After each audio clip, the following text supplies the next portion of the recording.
Хар ус нуурын баруун хөвөө энэ бол боломжтой. Эрчим хүчний асуудлууд нэр нь бол шийдэлтэй явчих боломжтой гэж бодож.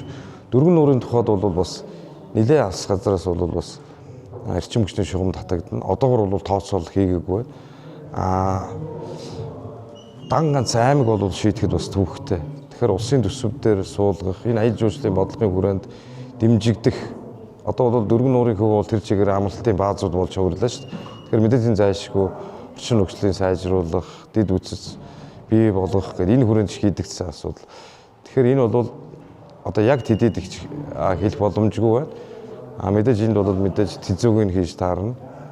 Тэзүү зураг зэсвийг хийгээд санхүүгийн их усрыг бол бид бас хаанаас вэ гэдэг бол олох асуудлууд байгаа.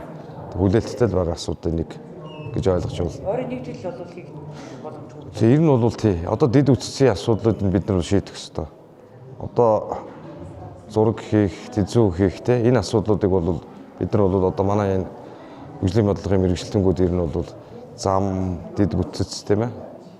Юу гэдэг уул уурхаа гэдэг эрчим хүч бүгд чиглэлийнхаа засаг даргын үйл ажиллагааны хөтөлбөрт орсон.